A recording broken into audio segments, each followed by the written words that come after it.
So I was a little late in being able to capture the proper screenshot that I wanted to get, showcasing our win against the 1971 squad. It was a perfect war, and I wanted just to show some highlights of the top bases that we had to take down in order to secure the 30-star victory, and my observations from what we saw from these attacks. So starting things off, we got a witch slap attack from our in-house expert, Barry. One of the reasons why we decided to go at this base with Witch Slap is if you look at the air defenses, you're going to notice how centralized they are. If I'm not mistaken, I want to say that our Laloon expert, Sally, gave this a try and fell short because of those air defenses being so close together. And so you want to make the most of those centralized air defenses by doing a Witch Slap. And the reason why Witch Slap works so well against this type of base is that the healers will be able to stay on the outside with the witches you put there, basically granting these witches immunity from any attacks that the defenses can deal to the witches. The next important factor that is very important to consider is your hero levels. You can see that Barry's coming at this with a level 20 Barbarian King and a level 18 Archer Queen.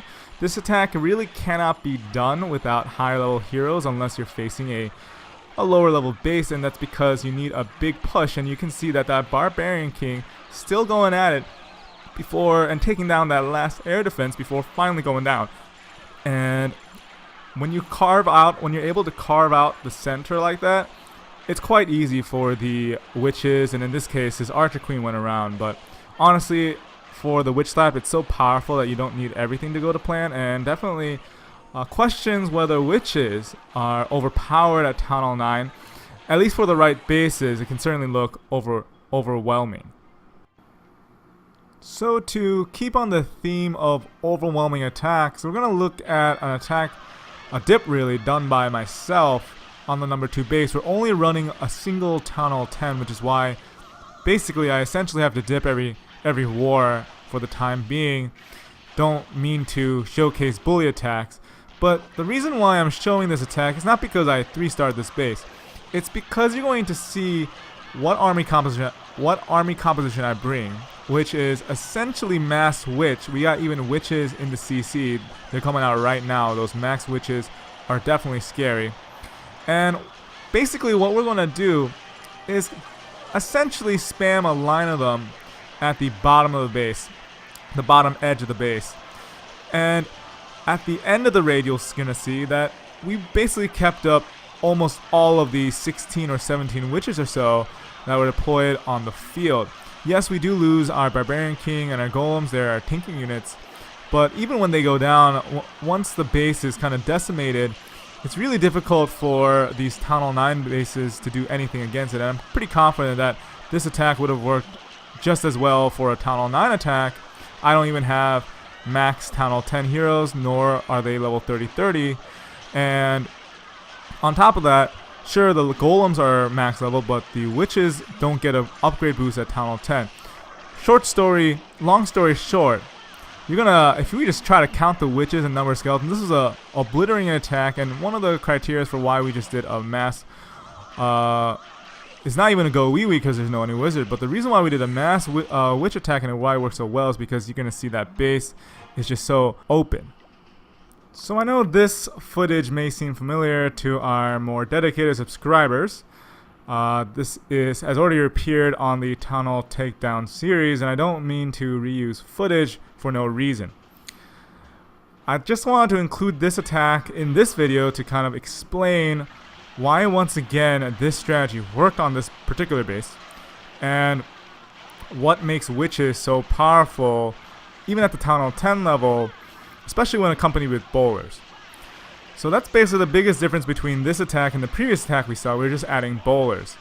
And one of the reasons why bowlers become more important, I would say, for a Town Hall 10 base is because bowlers have undeniable power compared to the witch. Sure, the witches are great at producing skeletons, which can actually dish out a decent amount of DPS, but the bowlers, especially under the rage spell and their double bounce, they can definitely dish a ton of damage to the base. And you're going to see those those bowlers are right now approaching that rage spell where they're going to completely decimate that high value dense area in the center where it contains the Expos and the Inferno Towers.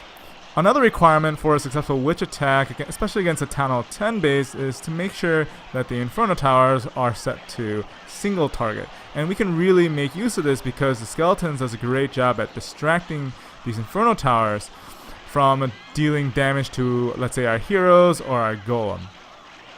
Now, once again, this attack didn't go perfectly to plan. There should have been more Witches on the outside. You can see right now they're all on the inside of the base. And our King was supposed to go outside as well. But once again, these attacks on the right bases are so powerful that you can get away with little mistakes. And yes, this does look a little spammy, but especially at Town Hall 10, it does require a little bit of skill. You gotta still make sure they funnel.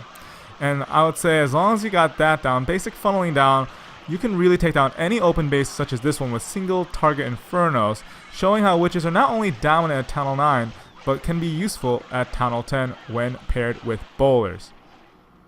I hope you guys enjoyed our discussion of the prevalence of Witch attacks and the various ways that Witches can be used against the right type of Town Hall 9 and Town Hall 10 bases. Surely, if you understand what Witches are effective against, then you can replicate these dominant attacks yourself and maybe get a perfect war for your clan. I hope you guys enjoyed the first entry of these perfect war recaps, and until we get another one, I will see you guys then.